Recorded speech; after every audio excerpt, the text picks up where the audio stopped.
আসসালামু আলাইকুম, কেমন আছেন সবাই?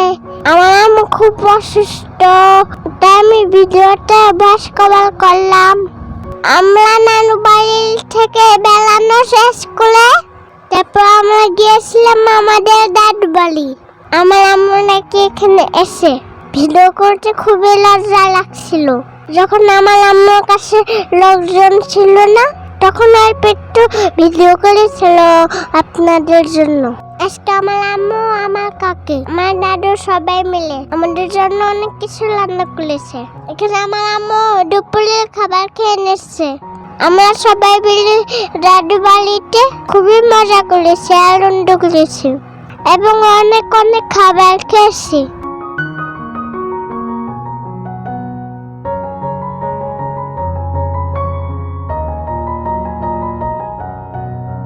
এরপর আমরা দাদু বাড়ি থেকে বাসায় চলেছে। এসে আমরা সবাই অসুস্থ হয়ে পড়ি। বাসায় এসে আমার আব্বু ডাক্তার কাছে নিয়ে যায়। আমি আর মাইসা আমার আব্বু আম্মুর ভালোবাসায় এবং আপনাদের দয়ায় সুস্থ হয়ে গেছি, কিন্তু আমার আম্মু এখনো অসুস্থ।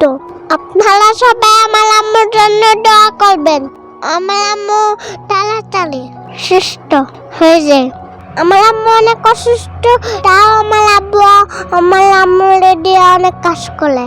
এই যে আমার আব্বু অনেকগুলো বাজার নিয়ে এসেছে, এখন আমার আম্মু কষ্ট করে বসিয়ে লিখতেছে। সবাই আমাদের ভিডিওতে লাইক করবেন, কমেন্ট করবেন এবং বেশি বেশি করে শেয়ার করবেন। আমি অনেক কষ্ট করে ভিডিও বানাইছি, আপনারা যদি লাইক না করেন নাহলে আমি কষ্ট পাবো। আমার নানু সৌদি আরব থেকে বোরখানে এসে জায়নামাজ নিয়েছে। আমাকে অনেক ভালোবাসে সবাই। মাসে দুষ্টামি করে, এই জন্য মাসাকে কেউ ভালোবাসে না। এখানে আমার আম্মু কাপড় শুকাতে এসে দেখি দুইটা আম পড়ে আছে। আমাদের ঘরের পাশে আম হয়েছে। এখন আম দুইটা দিয়া আমার আম্মু আমাকে জুস বানিয়ে দিয়েছে। আমার আম্মুর হাতের জুস খুবই ভালো লাগে। আমার আম্মুর হাতে রান্নাও আমার কাছে খুবই ভালো লাগে। আমার আম্মুকে আমি খুবই ভালোবাসি, এই জন্য আমার আম্মুর সবকিছু আমার কাছে খুবই ভালো লাগে। আজকের ভিডিওটা এখানে শেষ করছি।